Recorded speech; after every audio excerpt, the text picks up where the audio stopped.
Hello everyone, कैसे आप सब। आप सभी का करियर सक्सेस के यूट्यूब चैनल पे एक बार फिर से वेलकम है। जेके पुलिस कांस्टेबल रिक्रूटमेंट की नोटिफिकेशन आ चुकी है। 1815 वैकेंसीज आप सबके लिए अनाउंस हो चुकी हैं। ये हमारा तीसरा वीडियो है जेके पुलिस कांस्टेबल रिक्रूटमेंट के रिलेटेड। सबसे पहला जो वीडियो था उसमें हमने नोटिफिकेशन डिस्कस की थी। कल का जो वीडियो था उसमें हमने सिलेबस डिस्कस किया था, जो लेटेस्ट सिलेबस है आपका 2024 वाला, उसी को आप फॉलो करके चलिए।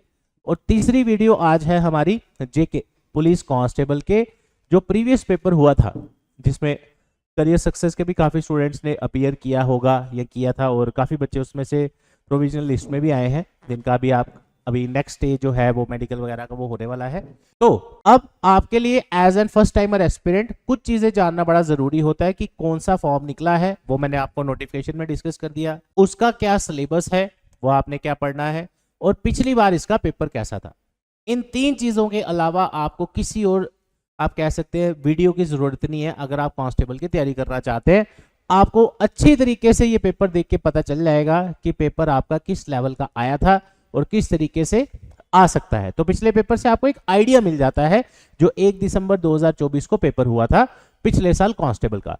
एक चीज मैं और आपको थोड़ा सा क्लियर करना चाहता हूं, क्योंकि कभी कभी वीडियो हमने सिर्फ एक ही चीज पे बनानी होती है, बट वीडियो बनाते बनाते 10 चीजें याद आ जाती है कि हाँ ये भी डिस्कस कर लेते हैं। तो मैं पिछले साल का अगर टाइम फ्रेम लेके चलूं रिक्रूटमेंट का, इसमें आपको एक और क्वेश्चन का आंसर मिल जाएगा कि पेपर कब तक हो सकता है। तो एग्जैक्ट डेट तो नहीं मुझे याद, बट आप लगा के चलो कि जुलाई अगस्त के आसपास, सितंबर तक इसके फॉर्म भरे गए थे, जहां तक मेरा रफ आइडिया याद है। और सितंबर या अक्टूबर में इसका सिलेबस आया था कांस्टेबल का, और 1 दिसंबर को पेपर था। पिछली बार 50 दिन के लगभग का टाइम अप्रोक्सीमेट मिला था बच्चों को सिलेबस के अकॉर्डिंग तैयारी करने में, और पिछली बार 2,60,000 के आसपास बच्चे ने फॉर्म भरा था। ठीक है, तो यहां से आप अंदाजा लगा सकते हैं कि पिछले साल का सबसे ज्यादा हाईएस्ट एप्लीकेशन वाला अगर कोई रिक्रूटमेंट था तो कांस्टेबल ही था। ठीक है, और इसमें आया भी एग्जेक्टिव में है और डिवीजन वाइज है, तो इसमें एक्सपेक्टेड है कि हायर नंबर ऑफ बच्चे इसमें फॉर्म भरेंगे। तो अगर मैं पिछले पेपर की बात करूं, प्रीवियस पेपर की, इसकी पीडीएफ भी मैंने लिंक दिया है डिस्क्रिप्शन में।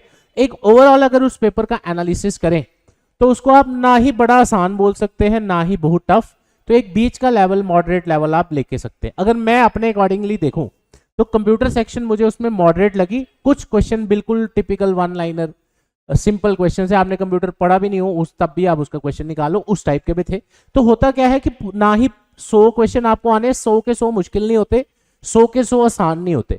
कुछ क्वेश्चन होते थोड़ा सा सोचने वाले, कुछ होता है बिल्कुल ही बेसिक, कुछ होता है जिसमें आपको थोड़ा सा टाइम लगता है निकालने में, या आपको नहीं भी आते हो, तो मिक्स तरह का पेपर होता है। ठीक है, तो मेरे हिसाब से ओवरऑल अगर पेपर देखें तो मॉडरेट लेवल का आपका पेपर था। बिल्कुल आसान भी आप उसको नहीं बोल सकते। हाँ, क्यों? क्योंकि अगर 40-50 दिन की तैयारी अगर की जाए, 40-50 दिन इस पेपर की तैयारी के लिए बहुत कम है, लेकिन इस बार मुझे लगता है कि आपको 3 महीने मिनिमम मिल जाने चाहिए इस फॉर्म की तैयारी के लिए। तो जितनी जल्दी तैयारी शुरू करोगे आपका सिलेबस जल्दी कवर होगा। तो पहला आपका जो राउंड है वो है सिलेबस कवर करने का, कि सिलेबस मैं जल्दी जल्दी से कवर करूं ताकि बाद में पेपर अगर जल्दी भी आए मेरे पास रिवीजन के लिए सफिशिएंट टाइम हो, क्योंकि रिवीजन एक डिसाइडिंग फैक्टर होता है। आप नया पढ़ते जाओ, पिछला आप भूलते जाओ, तो उसकी पढ़ाई का कोई फायदा नहीं है। तो ओवरऑल अगर देखिए, math reasoning was easy to moderate, reasoning was very easy, और रीजनिंग के जितने टॉपिक्स से सबके तो क्वेश्चन भी नहीं आए थे। ठीक है, क्योंकि रीजनिंग और मैथ जो है वो आपका 25 मार्क्स का था टोटल। अब उसमें कोई फिक्स्ड बाइफर्केशन नहीं है कि 12 क्वेश्चन मैथ के आएंगे, 13 रीजनिंग के आएंगे, कुछ ऐसा नहीं है। तो reasoning was very easy. Reasoning I will be taking आपका जो ये ऑफलाइन बैच नया स्टार्ट होने जा रहा है हमारा नेक्स्ट वीक। मैथ्स भी आप अगर आपका कंसेप्ट क्लियर है तो आप आराम से उसके क्वेश्चन निकाल सकते थे। ठीक है, उसके बाद इंग्लिश थोड़ा अच्छे लेवल का था। इंग्लिश बिल्कुल इजी नहीं था, थोड़ा जिसमें सोचना पड़े आपको आंसर देने के लिए। वो कैप का पार्ट भी था, एंटोनियम सिनोनियम्स एंड जो भी इसका सिलेबस है। ठीक है, उसके बाद जीके विद इंडिया कंपैरेटिवली मुझे थोड़ी इजी लगी, क्योंकि उसमें स्टैटिक पोर्शन काफी ज्यादा था, करंट अफेयर वगैरह। तो उसके अलावा अगर हम देखें ओवरऑल तो जीके का कोई इतना मुझे टफ लगा नहीं, तो बेसिक था। J&K का जीके आपको अच्छे से पढ़ के जाना पड़ेगा, क्योंकि ये आपका अब डिसाइडिंग फैक्टर भी एक हो सकता है। तो अगर हम बात करें ओवरऑल इस पूरे सिलेबस के पिछले पेपर की, तो मैथ रीजनिंग के 25 में से 25 आप स्कोर कर सकते थे अगर आपने उसमें डिटेल में तैयारी की हो। तो इसलिए वहां से आप एक एनालाइज कर सकते हैं। बिल्कुल सेम पेपर तो आएगा नहीं, बट इसी से मिलता जुलता आप समझ सकते हैं पैटर्न रहेगा। तो अगर आपने इसमें 100 में से सफिशिएंटली हायर स्कोर करना है, उसमें मैथ और रीजनिंग एक मेजर रोल प्ले करती है। क्यों? क्योंकि ये सब्जेक्ट ऐसा है आप इसमें पूरे नंबर ले सकते हैं, और बट इसके लिए आपको टाइम चाहिए, प्रैक्टिस चाहिए, रिवीजन चाहिए, ठीक है। और इनमें से किसी भी एक सब्जेक्ट में आपको पेन लगाने की जरूरत नहीं होती पेपर में, सिर्फ आपको सॉल्व करना होता है मैथ और रीजनिंग, बाकी सारा थ्योरेटिकल है, ठीक है। तो जितनी जल्दी शुरू करेंगे उतनी जल्दी आपका सिलेबस कवर होगा। करियर सक्सेस के साथ अगर आप तैयारी करना चाहते हैं, न्यू बैच हमारा स्टार्ट होने जा रहा है सुबह 10 से लेके 12 बजे का, जेकेपी कांस्टेबल का, जिसकी 3 महीने ड्यूरेशन रहेगी। अगर अभी शुरू करते हैं, इसमें बुक्स, टेस्ट सीरीज और फ्री ऑनलाइन एक्सेस आपको मिलेगा ऑफलाइन बैच के साथ। बड़ी ही नॉमिनल फी हमने रखी है, लाइब्रेरी फैसिलिटी भी है, पार्किंग फ्री है हमारे बच्चों के लिए, ईएमआई फैसिलिटी आपको मिल जाएगी। इस नंबर पे कॉल करके डिटेल ले सकते हैं। डेमो क्लासेस भी अवेलेबल है। हमारा एड्रेस है career success institute, opposite science college gate, canal road, Jammu. अब अगर हम बात करें इसकी रजिस्ट्रेशंस की, तो करियर सक्सेस के न्यू बैच की रजिस्ट्रेशंस आज से स्टार्ट हो चुकी हैं। आप भी अगर ज्वाइन करना चाहते हैं, जल्दी से जल्दी विजिट करिए और अपनी सीट बुक करिए। उसके बाद अगर आप जॉब करते हैं, वर्किंग प्रोफेशनल है, तो आपको घर से पढ़ने की सुविधा भी अवेलेबल है। लेकिन मैं सजेस्ट करूंगा, अगर आप फर्स्ट टाइमर स्टूडेंट हैं और कम टाइम में आप सिलेबस कवर करना चाहते हैं, या काफी देर से आप पेपर दे रहे हैं, नहीं हो पा रहा, अपने लेवल पे कर रहे हैं। काफी बच्चे हमारे साथ मिलने आते हैं, सर हम ऐसे रैंडमली वीडियो से पढ़ते हैं, बट उससे ना एक घर पे रूटीन नहीं बन रही, बोरिंग हो जाता है, रूटीन नहीं बन रही, डाउट्स नहीं पूछ पाते। तो इन दैट केस ऑनलाइन को अवॉइड करिए, ऑफलाइन क्लासेस ज्वाइन करिए। अगर आप जॉब करते हैं, वर्किंग है, या किसी और डिपार्टमेंट में सिलेक्ट हैं, जेकेपी में जाना चाहते हैं, तो आप घर से भी पढ़ सकते हैं। उसके लिए ऑनलाइन क्लासेस की सुविधा करियर सक्सेस में अवेलेबल है। और ऑफलाइन क्लासेस वाले बच्चों के लिए वैसे भी ऑनलाइन फ्री है, तो वो आपका डाउट, उसमें टेंशन नहीं रहती कि कभी क्लास मिस हो जाए, तो वो आप हमारी ऐप से भी पढ़ सकते हो। उसको एज ए बैकअप यूज करें। ऑनलाइन पे 100% डिपेंड आपने नहीं होना। हाँ, उसको एज ए बैकअप आप यूज कर सकते हो, बट आप बोलो कि सिर्फ उस पर डिपेंड हो जाए, तो वो आपके लिए सफिशिएंट नहीं रहेगा, अगर आप घर पे भी उतना एफर्ट नहीं लगा रहे। क्योंकि जो आप एफर्ट आप ऑफलाइन क्लासेस में लगाते हो, जैसे आप मेरे पीछे क्लास देख रहे हैं, बच्चे पढ़ रहे हैं, नोट्स बना रहे हैं, ये आपका घर पे इस तरह का पॉसिबल नहीं भी होगा। तो इस चीज का आपने ध्यान रखना, ठीक है। तो अब आ जाते हैं हम अपने वापस पेपर पे। लेकिन एक और चीज मैं आपसे डिस्कस करना चाहूंगा, जो आप मेरी यहाँ स्क्रीन पे देख सकते हैं। काफी सारे बच्चों के माइंड में कुछ फियर्स होते हैं, कुछ डाउट्स होते हैं कि सर क्या पता, हम फर्स्ट टाइम पढ़ रहे हैं, मेरा होगा या नहीं होगा। सर मैंने पहले भी बड़े सारे पेपर दिए हैं, मेरा सिलेक्शन नहीं हुआ। ऐसे अननेसेसरी और बहुत सारे क्वेश्चंस और डाउट्स आपके माइंड में आते रहते हैं। कुछ तो सोशल मीडिया देख के ज्यादा आते हैं, राइट।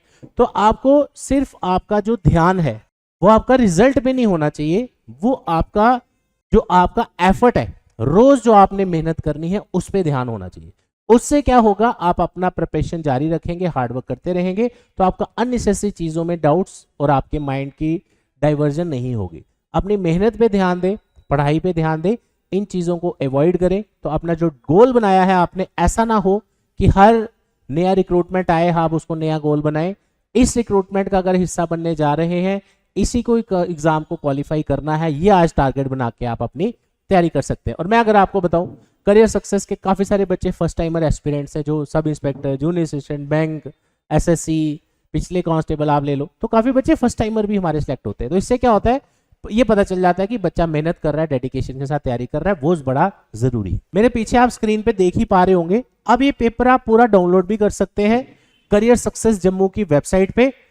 अदरवाइज आप सीधा जेकेएसएसबी की वेबसाइट खोलिए, वहां पे आपको प्रीवियस पेपर का पूरा पीडीएफ मिल जाएगा। तो मैं अब एक क्वेश्चन आपसे डिस्कस नहीं करूंगा, जस्ट एक थॉरोली इसको एक बार ओवरव्यू करते हैं कि जो मैं आपको पहले एनालिसिस कर रहा था। ये आपका ओएमआर पेपर पिछले साल का। अब इंग्लिश सेक्शन अगर आप देखो ध्यान से, ठीक है, यहाँ फिल इन द ब्लैंक्स आपसे पूछे गए हैं। उसके बाद आपसे क्लॉजेस के क्वेश्चन हैं, पोजेसिव प्रोनाउन पूछा गया है। कुछ में आपको जैसे आपके होमोफोन्स यहाँ पे दिए, उनका मीनिंग पूछा है। तो आप बोलोगे सीधा सीधा क्वेश्चन, तो वैसा नहीं है।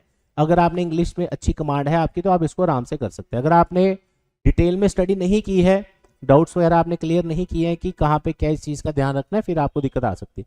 तो इंग्लिश अगर हम बोले तो एक अच्छे लेवल का पेपर माना जा सकता है इसको, बट कुछ क्वेश्चन इजी भी थे। अब यहाँ पे देख सकते हैं रिलेटेड वर्ड्स आपसे पूछे हैं, बाकी जो भी टॉपिक्स हैं इसके फिल इन द ब्लैंक्स वगैरह काफी इसमें आए थे। उसके बाद अगर हम जीके की बात करें, जीके विद इंडिया, मैंने आपको क्यों बोला वो बिल्कुल मॉडरेट लेवल थी। इसमें आप सीधा सीधा क्वेश्चन देखो, आपको India become Republic on which country won first world cup, football world cup, home minister first कौन थे इंडिया के। उसके बाद अगर हम बात करें फर्स्ट न्यूज़पेपर, आपके सिलेबस में मेंशन है कि इंपॉर्टेंट न्यूज़पेपर्स करके, तो वो सीधा क्वेश्चन उसका आया हुआ है। इलेक्ट्रॉनिक सिटी किसको बोलते हैं। उसके बाद फ्रोजन टर्बुलेंस इन कश्मीर किसने लिखी, बुक्स के बारे में क्वेश्चन पूछे गए थे। तो यानी कि अगर आप इसमें बोले कि ओवरऑल जीके इतना नहीं पूछा गया था जितना उसमें स्टैटिक पोर्शन और करंट अफेयर का पार्ट था। फर्स्ट वुमेन गवर्नर कौन थे, उसके बाद अगर माउंटेन्स का क्वेश्चन था, फर्टाइल लैंड के बारे में, या आप जब पढ़ेंगे उसमें आपको सीखोगे। सेंट्रल एग्रीकल्चर यूनिवर्सिटी कहाँ पे है, आशीर्वाद स्कीम उस टाइम की जो स्कीम थी, एक्सपोर्टर एंड इंपोर्टर की स्ट्रेटेजी को क्या बोलते हैं। उसके बाद अगर हम बात करें J&K के क्वेश्चंस आ गए, देखो डैम्स वगैरह के बारे में क्वेश्चन पूछा गया है, ये आपको आना चाहिए। रीऑर्गेनाइजेशन एक्ट के बारे में पूछा गया है। तो कहने का मतलब अगर आप इसको डिटेल में पढ़े तो एक अच्छा तैयारी आपकी हो सकती है इस पेपर को एक रेफरेंस लेके कि इस तरह के क्वेश्चन इसमें आए हैं। मैथ की अगर मैं बात करूं तो एक आप कह सकते हैं कंसेप्चुअल क्वेश्चंस, अगर आपको बेसिक्स भी आते हैं, बेसिक कंसेप्ट अगर आपका क्लियर है तो आप आराम से इन क्वेश्चंस को निकाल लेंगे। तो आज से ये टारगेट मान के चलना कि मैथ रीजनिंग के 25 में से 25 क्वेश्चन आपको लेके चलने हैं। उससे आपका जो कट ऑफ है जो भी उस टाइम पेपर का रहेगा, आपका ओवरऑल कट ऑफ बढ़ाने में बहुत ज्यादा हेल्प करेगा। उसके बाद रीजनिंग सेक्शन देख लेते हैं। जैसे नंबर सीरीज का क्वेश्चन आया था, जैसे कोडिंग डिकोडिंग का बेसिक सा क्वेश्चन पूछा है, जैसे एक क्वेश्चन पूछा है आपका ब्लड रिलेशन का, उसके बाद फिर से नंबर सीरीज, एनालॉजीज, उसके बाद ऑड लेटर्स वगैरह पूछे थे, बिल्कुल बेसिक से क्वेश्चन है। फिर आपकी कंप्यूटर सेक्शन आ गई। मैथ्स के क्वेश्चन ज्यादा थे, रीजनिंग के क्वेश्चन कम थे last time. Internet search engine के बारे में, HTTP में एस को क्या बोला जाता है, उसके बाद URL, कंप्यूटर भी इजी था बट कुछ क्वेश्चन ऐसे थे जो थोड़े से टेक्निकल है, मैं आपको दिखाता हूँ। जैसे natural element in the primary element in computer chips कौन होता है। अब ये आपने अगर डिटेल में स्टडी की है तो आप इसको आराम से कर सकते हैं।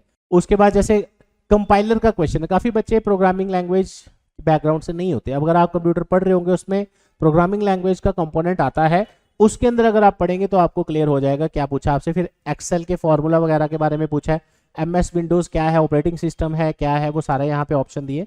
तो एक अच्छा पेपर था, आप कह सकते हैं मॉडरेट लेवल का। तो इसके लिए 3 से 3.5 महीने की तैयारी आपको बढ़िया से चाहिए।